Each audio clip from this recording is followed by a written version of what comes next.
Good morning good morning good morning. आ जाओ सब, जल्दी से आ जाओ। सबको गुड मॉर्निंग। हाँ जी, राम राम राम राम, गुड मॉर्निंग। आ जाओ जल्दी से सभी। हाँ, ये राम राम वाला और आ गया है। हाँ जी, राम राम सबको।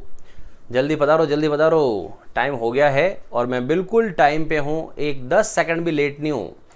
पता है ना आपको, टाइम तो सब देख ही रहे होंगे। हाँ जी, तो आज संडे को सोचा कि मैं आ जाऊँ आपके सामने, इसलिए तो जल्दी से जल्दी शेयर कर दो एक बार। फिर आज जो पढ़ाने वाला हूँ वो क्या है, तो वो देखो। आज अच्छे से फ्रेम करके लाया हूँ BSTC 2022 और रीजनिंग में आने वाले सवाल। तो आज मैं आपको रीजनिंग का पूरा पेपर कराने वाला हूँ कि रीजनिंग में सवाल जो आएंगे वो कैसे आ सकते हैं। ठीक है, तो जल्दी से जल्दी आ जाओ और शेयर कर दो एक बार सबको। संडे है आज, तो फ्री हो कम से कम। आज इतना सा काम तो कर ही दो कि सब बच्चों को बुला लो ताकि मैं आगे शुरू करूँ। ठीक है, तो जल्दी से जल्दी इतना सा काम कर दो। जो भी आपके व्हाट्सअप स्टेटस है, व्हाट्सअप स्टेटस पे वगैरह वहाँ पर भी लगा देना, ताकि हो सकता है कोई आपका स्टेटस अगर देख ले, क्या पता कोई देख ले तो वो भी आ जाए पढ़ाई करने। शुरू करूँ? चलिए, तो शुरू करते हैं आज का पहला सवाल।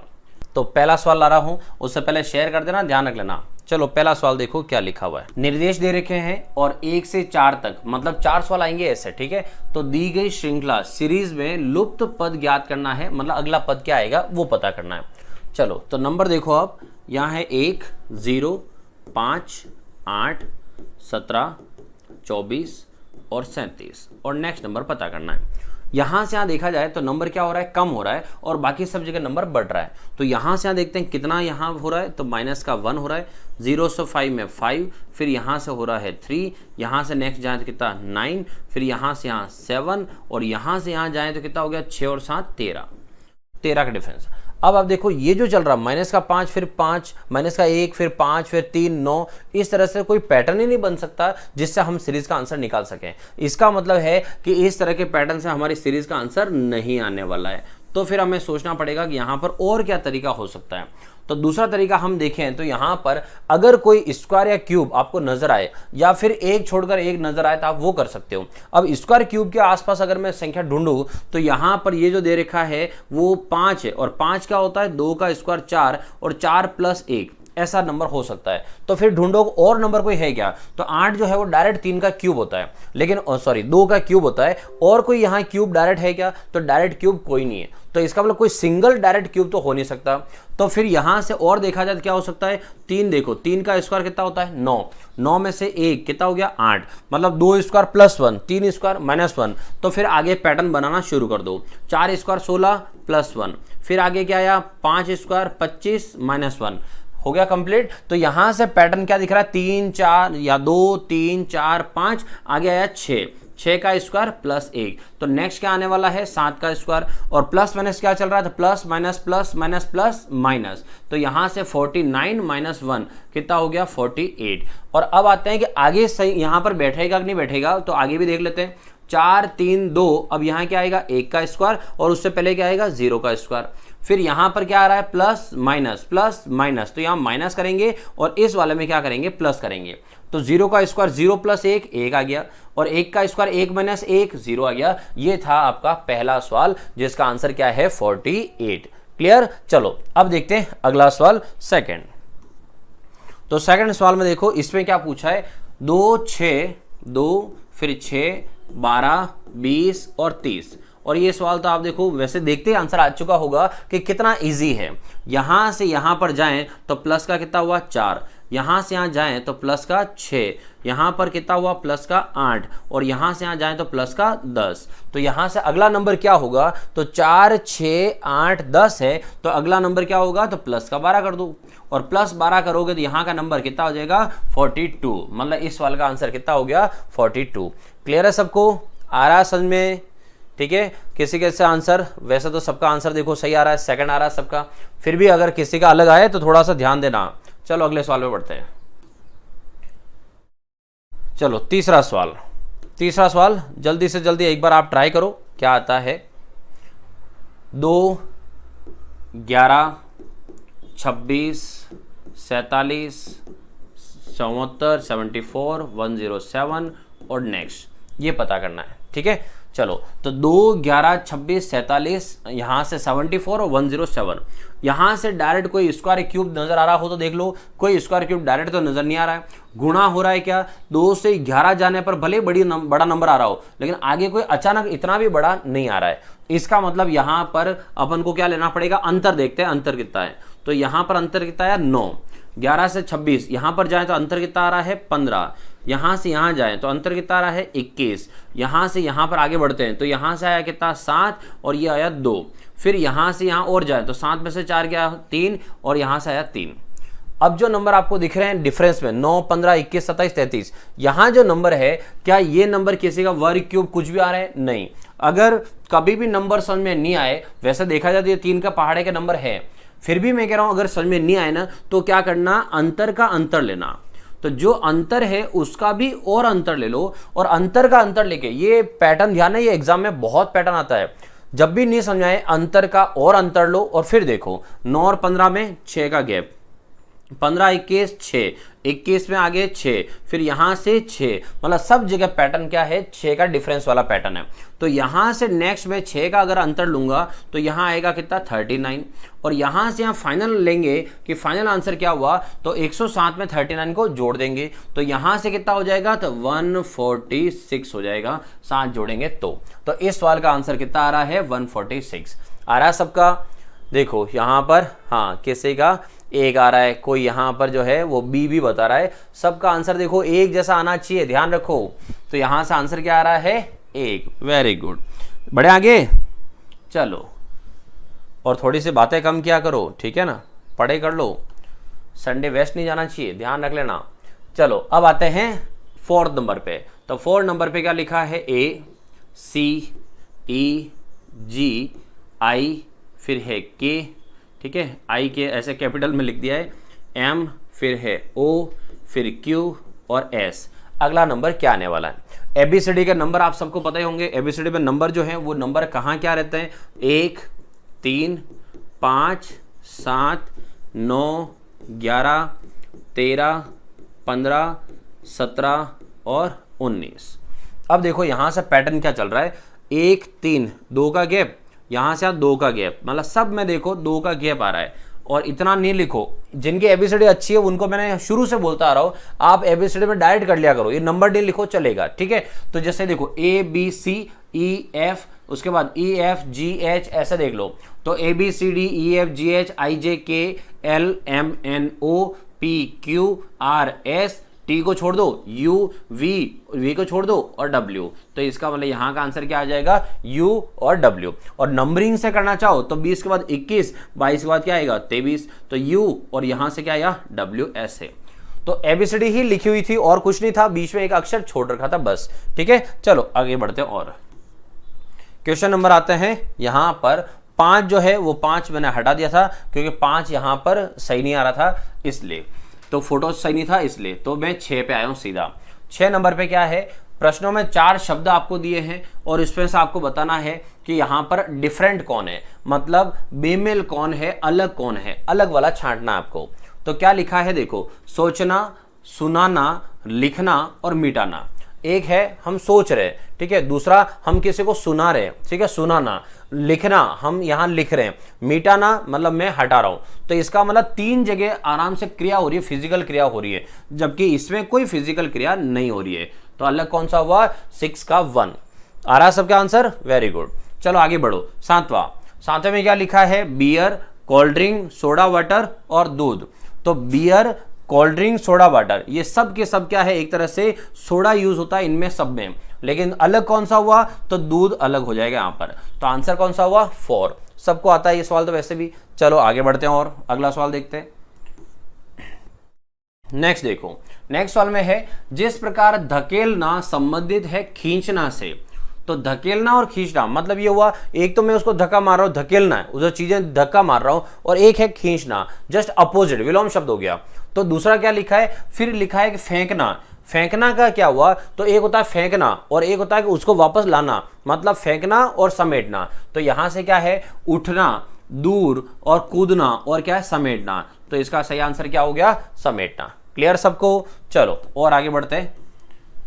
थोड़ा सा स्पीड में, इसलिए ताकि अपन सवाल जो है ज़्यादा ज़्यादा हो सके उतने कर सकें। ठीक है, नेक्स्ट देखो 9वां सवाल है, जिस प्रकार किलोग्राम संबंधित है क्विंटल से, तो किलोग्राम जो है वो किलोग्राम संबंधित है क्विंटल, क्विंटल बहुत बड़ी इकाई होती है और उसका छोटी इकाई क्या होती है, किलोग्राम।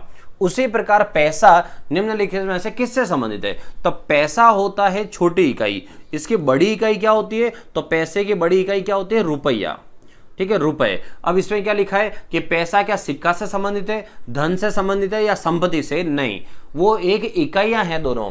तो किलोग्राम क्विंटल दोनों इकाइयां हैं, तो यहां पर पैसा जैसे इकाई है वैसे इकाई क्या हुई, रुपए। इसका मतलब क्या हुआ, इनमें से कोई नहीं। क्लियर है सबको, आगे बढ़े और चलिए। हाँ जी, गुड मॉर्निंग, गुड मॉर्निंग। बहुत लेट भी आ रहे हैं लोग, देखो अभी तक। आ जाओ, जल्दी से आ जाओ, जब जागो तब सवेरा, पधारो पधारो। चलिए अगला सवाल देखो 10वां, जिस प्रकार सिपाही संबंधित है सेना से, तो जो सिपाही है वो किस में होते हैं, तो सिपाही होते हैं सेना में। उसी प्रकार शिष्य जो है निम्नलिखित में से किससे संबंधित है, तो शिष्य जो होते हैं वो किसके होते हैं, तो शिष्य किसके होते हैं, उसके लिए आप देखो सिपाही और ये सेना है, तो सेना होती है पूरी, उसके अंदर एक सिपाही है। तो जो शिष्य है वो शिष्य किसमें से होगा, तो शिक्षा या धन या छात्र या पुस्तकें। तो शिष्य किसमें से होंगे, तो शिष्य होंगे किसमें से, छात्रों में से। ठीक है, तो यहां से सिपाही है पूरी सेना में से, तो छात्र होंगे किसमें से, तो सॉरी शिष्य होंगे किसमें से, छात्र में से। तो इसका आंसर कौन सा होगा, 3। ऐसा नहीं शिक्षा या धन या पुस्तकें, तो शिष्य छात्रों में से होंगे। क्लियर, आगे बढ़े, चलो और देखते हैं, जल्दी जल्दी आगे आगे बढ़ते रहना। ठीक है, अगला सवाल, अगला सवाल है प्रश्नवाचक चिन्ह के स्थान पर सही अंक बताइए। तो अगला नंबर क्या आएगा, तो यहां पर लिखा हुआ है 606, फिर है 302 और आगे लिखा हुआ है 150 और फिर है क्वेश्चन मार्क, ये दे रखा है। अब आपको देखो 606 से 300 जाना है, तो पहले तो दिमाग में सीधा देखो 600 से 300 जाने का मतलब ही साफ है कि हम आधी संख्या कर ही रहे। तो 606 का अगर मैं आधा कर दूं तो आधा करने से कितना आया, 303, और यहां कितना लिखा है 302, इसका मतलब इसका आधा करके क्या कर दो, 1 घटा दो। तो आधा करके 1 घटा दो, तो इधर जाएंगे तो क्या होगा, इधर से इधर जाएंगे तो यहां से इसका आधा करेंगे और उसमें से 1 घटाएंगे। तो 150 का आधा कितना हुआ, 75, और 75 में से 1 हटा दो, तो 75 में से 1 हटा दो कितना हो जाएगा, 74। तो इसका आंसर कितना हो गया, 74। आ रहा मेरे भाइयों बहनों, हाँ जी, सेकंड बी, कोई बी लिख रहा है, कोई सेकंड लिख रहा है, 74, वेरी गुड। चलो ऐसे आगे आगे बढ़ते रहो। ठीक है, और सवाल बहुत इजी है, हलवा सवाल है ये तो आगे आते हैं। और अगला सवाल देखो, अगला सवाल है कोडिंग डिकोडिंग टॉपिक का। क्या लिखा है, 4513 का तात्पर्य है सी यू इन कोलकाता। ठीक है, तो किसका तात्पर्य है, 4513, मतलब 4 वर्ड दिए, तो सी यू इन और कोलकाता। फिर आगे लिखा है 835, आपको क्या करना है, इसके अंदर और फर्स्ट वाला में क्या कॉमन है और दिया है, तो थर्ड वाले में क्या कॉमन है वो ढूंढना है, और अगर तीनों में कोई कॉमन हो तो और अच्छी बात है। और इस तरह पूछ रहा है एक का आंसर बताना है कि एक संकेत किसको बता रहा है, तो एक लिखा कहाँ है, एक तो देखो फर्स्ट वाले में और एक लास्ट वाले में। तो आपको ये आंसर जो पूछा है ना, कैसे ढूंढते हैं समझना। निम्नलिखित में से किसका संकेत एक है, तो एक कहां कहां है सबसे पहले वो ढूंढो, फर्स्ट वाले में लास्ट वाले में है। ठीक है, उसके बाद फर्स्ट और लास्ट में और कॉमन क्या, एक के अलावा, तो यहां से एक के अलावा 4 5 1 3 1 6 8 और कुछ कॉमन नहीं है, सिर्फ क्या कॉमन है, एक ही कॉमन है। तो इसका मतलब है कि 4 5 1 3 को हम बोल रहे हैं सी यू इन कोलकाता, तो इसका मतलब थर्ड लाइन में जो 168 है, इस लाइन में कोई न कोई ऐसा जरूर होगा जो वहां और यहां कॉमन है, और वो क्या है, see you in Kolkata, why not see. इसका मतलब सी देखो दोनों जगह आ रहा है, तो जो एक है उस एक का मीनिंग क्या हो गया, सी। आ गया सबके, क्या बात है, सबका आंसर वेरी गुड। तो यहां पर पहला जो है, पहले का आंसर क्या हो गया, सी। क्लियर सबको, और ये तो आप सबको पहले से आते होंगे सवाल। मैं क्या कह रहा हूं, सवाल जो है आपका एग्जाम में ज्यादा हार्ड इतना भी लेवल नहीं होता है, इसलिए आज मैं आपका पेपर के हिसाब से लेके आया हूं, ताकि आपको लगे कि हाँ ये सवाल तो हमें आ रहे हैं, मतलब हम एसटीसी का पेपर तो आराम से निकाल ही लेंगे।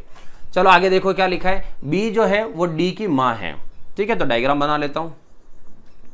बी जो है वो डी की माँ है। ठीक है, आगे पर डी जो है वो बी की बेटी नहीं है, डी जो है वो बी की बेटी नहीं है, तो बेटी नहीं है इसका मतलब वो बेटा है। आगे ए जो है वो एम का बेटा है, तो ए और एम पता है? नहीं पता है। ए एम का बेटा है, वह जी का भाई है ना, जी पता है, छोड़ दो। आगे जी जो है वो डी की बहन है, तो जी जो है वो डी की बहन है, तो यहां मैं लिख देता हूं जी, और ये इसकी क्या है? बहन है। आगे जैसे ही जी का नाम आया अपन आगे जा सकते हैं वापस सवाल पे, क्योंकि वहां पर जी का नाम आया था। तो ए जो है वो एम का बेटा है और जी का भाई है, तो जी का भाई है, तो जी का भाई कौन है? ए है। और क्या लिखा है? जी का भाई है, और ए जो है वो एम का बेटा है, तो एम का बेटा है मतलब ये एम यहां पर, और इसका ये बेटा है। अब समझो ये तीनों भाई बहन है, इनकी ये क्या है? माँ, तो तीनों की माँ ये हुई, और ये कह रहा है कि ये इसका बेटा है, तो इसका मतलब ये माँ उधर है तो ये इधर बेटा है, इसका मतलब ये कौन हुए? इनके पिताजी हुए, तो इन बच्चों के ये पिताजी हो गए। ठीक है, आगे ए एम का बेटा हो गया, जी का भाई हो गया, जी डी की बहन हो गई। अब बोल रहा है कि एम जो है वो बी का या बी की क्या है? तो एम जो है वो बी के, तो ये बी है, और इससे ये कौन है? तो ये दोनों मम्मी पापा है, तो मम्मी के लिए ये कौन हो गए? इनके पति। तो इसका सही आंसर क्या आया? सेकंड। क्लियर हुआ सबको? आ रहा है चम्मच में सबको? ठीक है, धीरे धीरे सबको चम्मच में आ जाना चाहिए, क्योंकि रिश्ते के सवाल तो देखो आप सबको आते हैं। हाँ जी, ठीक है। और देखो ये बातें थोड़े से मैसेज, ये बातों वाले मैसेज कम किया करो, थोड़ी सी पढ़ाई कर लो। ठीक है, चलो आगे बढ़े और अगला सवाल देखो। चलिए अगले सवाल में देखो क्या लिखा हुआ है। फोटोग्राफ की ओर इशारा करते हुए, तो एक फोटो है, फोटो की तरफ इशारा करते हुए सुरेश ने कहा, तो सुरेश ने क्या कहा? मैं लाइन लिख देता हूं। यह, अच्छा यह मेरे, तो चलो ना एक बार बिना डायग्राम के करते हैं, डायरेक्ट ही कर लेते हैं। तो सुरेश ने कहा, तो यूं समझो कि मैं जो है वो सुरेश हो, आप देख रहे हो तो आप सुरेश हो, और आप लड़की हैं तो अपने भाई को मान लो आपका भाई सुरेश है। ठीक है, तो सुरेश ने कहा यह मतलब कौन? फोटो जो लगा हुआ है वो, फोटो वाला जो है वो मेरे, मतलब मैं कह रहा हूं कि मेरे दादाजी, तो मेरे दादाजी के एकमात्र पुत्र। अब मेरे दादाजी और दादाजी का एकमात्र पुत्र कौन हुआ? तो वो मेरे पापा हुए।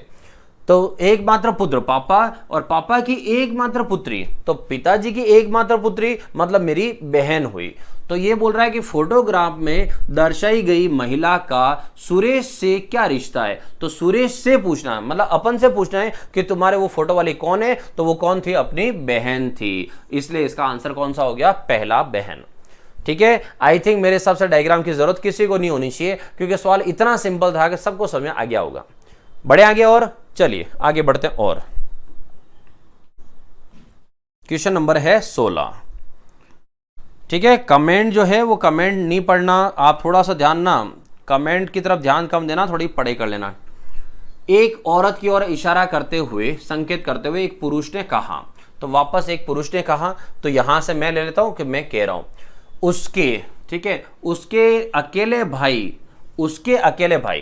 तो एक पुरुष ने एक औरत के लिए बोला है, तो एक औरत है, उसके अकेले भाई है, तो भाई का पुत्र, तो एक औरत के भाई और भाई का पुत्र, तो भाई का पुत्र जो होगा वो औरत उसकी क्या हुई? बुआ हुई, बुआ, और बुआ का कौन है? वो भतीजा।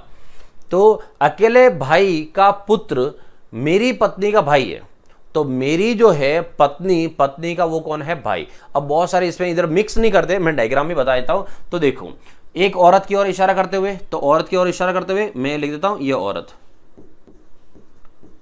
ठीक है, ये औरत, तो उसके अकेले भाई, तो इसका एक ही भाई है, ये अकेले भाई, अकेले भाई का पुत्र, तो इसका अकेले भाई का पुत्र। ठीक है, और लाइन खत्म हो गई यहीं पे। अब आगे कह रहा है कि मेरी, मतलब कौन है? वो पुरुष जो कह रहा है वो पुरुष, तो यहां मैं साइड में लिख देता हूं वो पुरुष क्या कह रहा है। तो पुरुष कह रहा है कि मेरी पत्नी, तो इस पुरुष की पत्नी, यहां पर लिख देते हैं ये पुरुष की पत्नी, और पुरुष की जो पत्नी है, पत्नी का भाई है। अब ये पत्नी का भाई कोई और नहीं है, आपको मैंने ये रिश्ता का टॉपिक जब पढ़ाया था तो बताया था, मेरा, मेरी, मेरे जब आ जाए तो पहली लाइन का अंतिम व्यक्ति और दूसरी लाइन का अंतिम व्यक्ति एक ही होता है, ये अलग अलग नहीं होते हैं।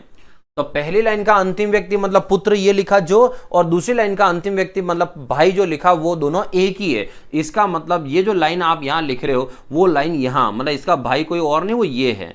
तो फिर मैं इसको ऐसा बना देता हूं, दोनों डायग्राम ज्वाइंट कर लेते हैं। और दोनों डायग्राम अगर ज्वाइंट करेंगे तो वो दोनों डायग्राम ज्वाइंट कुछ ऐसे हो जाएंगे। तो जो ऊपर लिखा है ना वो ऊपर लिखने नहीं लिखते यहाँ, तो ये यहाँ हो गया। मतलब सवाल कुछ अब ऐसा हुआ है। ठीक है, अब आगे क्या पूछा है, औरत पुरुष से किस प्रकार संबंधित है। जो औरत है वो इस पुरुष से कैसे संबंधित है ये पता करना है। तो पूरा रिश्ता बनाते हैं, देखो कैसे। ये पुरुष, इसकी पत्नी, पत्नी का ये कौन है, भाई है। तो पत्नी का भाई, पत्नी का भाई इसके लिए कौन हो गया, इसका साला हो गया। अच्छा, यहां से क्या है, इसका ये बेटा है। तो इसका बेटा है, इसका मतलब ये आदमी है, और इसका ये बेटा है, इसका मतलब इसके लिए और इसके लिए इसके कौन है, ये पिताजी हुए। ठीक है, और पिताजी। अच्छा, इस लेडी का ये कौन है, भाई है। तो इसका मतलब हुआ कि ये इसकी कौन हो गई, बहन हो गई। तो इस व्यक्ति के लिए इसकी पत्नी के पिताजी मतलब इसके कौन हुए, इसके ससुर हो गए। ठीक है, और ये कौन है, ससुर जी की बहन है। तो यहां पर ये जो महिला है वो हुई ससुर जी की बहन। अब यहां से ऑप्शन देखो, ऑप्शन दे रखा है चौथा वाला, सीधा सीधा ससुर की बहन। तो इसका मतलब उस पुरुष को जब पूछेंगे तो हमेशा जानना पूछना किससे, जिसके पीछे क्या लिखा हुआ हो, से। जिस शब्द के पीछे से लिखा हुआ हो रिश्ता वहां से चेक करना है। तो औरत पुरुष से कैसा संबंधित है, तो जो औरत है वो पुरुष से कैसा संबंधित है, तो वो कौन है, उसकी जो ससुर है, ससुर की कौन है, बहन। क्लियर है सबको, आ रहा समझ में। चलो बढ़े आगे, तो और चलो आगे बढ़ते हैं। और देखो अगला सवाल। हाँ जी, अगला सवाल देखो। अब लिखा है कि प्रीति जो है, प्रीति बाजार जाना चाहती है। तो किसने रोका, जाओ आराम से। तो यहां से प्रीति बाजार जाना चाहती है तो जा रही है। अब आगे, वह अपने मकान से चलना प्रारंभ करती है। ठीक है, अब दिशा वगैरह अभी कुछ नहीं दी है, मकान से चलना प्रारंभ करती है। उसका मकान उत्तर दिशा में है। तो उसका मकान, दिशा बता रखिए कि उसका मकान जो है वो उत्तर दिशा में है, इधर है। ठीक है, तो वो मकान से निकली होगी तो कहां जा रही होगी, दक्षिण में जा रही होगी, क्योंकि मकान उत्तर में है तो वो इधर आ रही होगी। वह घर से चौराहे पर आती है। चौराहे मतलब ये मान लो ये चौराहा हो गया। चौराहे पर आती है तो ध्यान ना, प्रीति का मुंह इधर है। ठीक है, जैसे मैं आपकी तरफ देख रहा हूं अभी, तो इसका मतलब है प्रीति इधर से ऐसे जा रही है, तो इधर सामने की तरफ मुंह हो गया। मतलब अगर आप इधर स्क्रीन पे देख रहे हो तो दायां बायां जस्ट अपोजिट होगा। ठीक है, आगे बढ़ते हैं।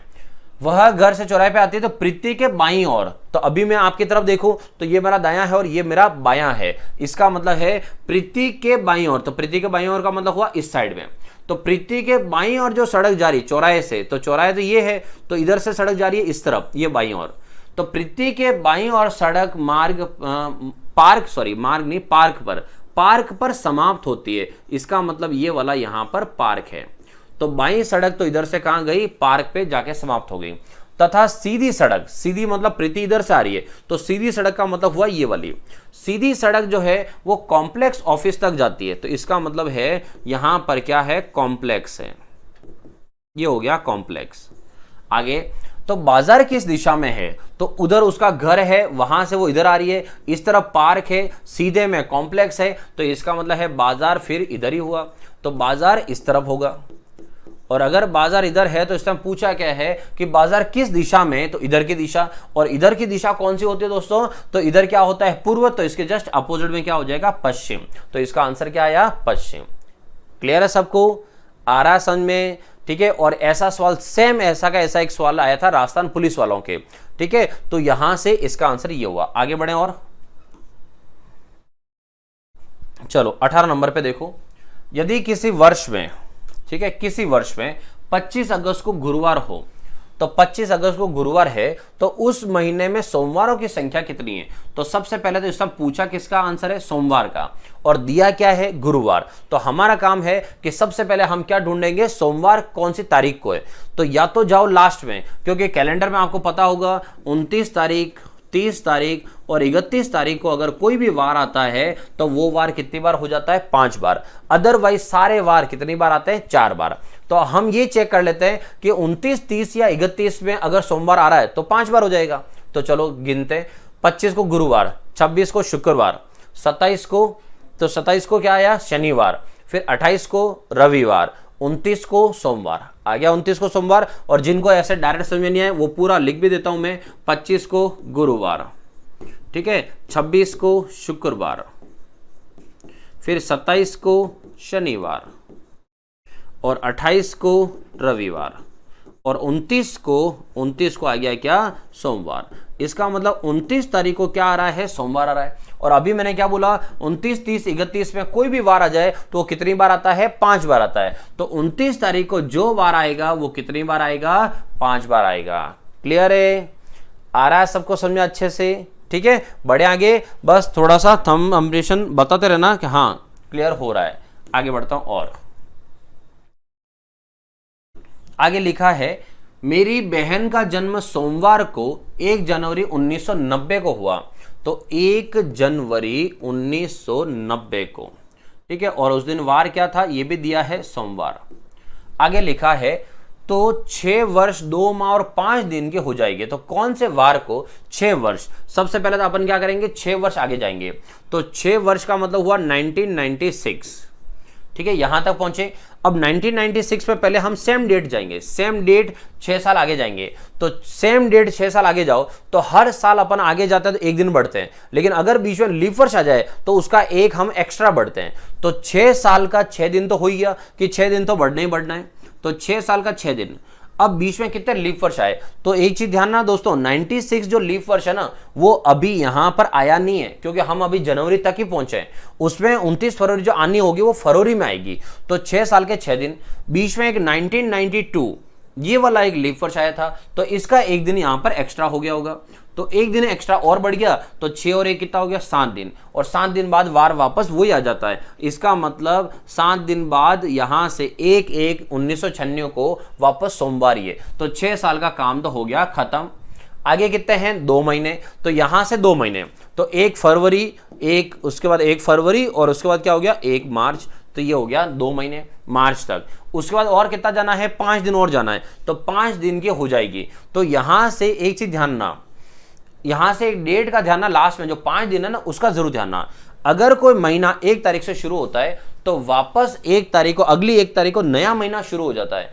तो 1 तारीख को जो महीना शुरू होता है ना, वो महीने की लास्ट तारीख को खत्म हो जाता है। तो 1 जनवरी को शुरू हो रहा है तो 31 को खत्म हो गया, 1 महीना कंप्लीट।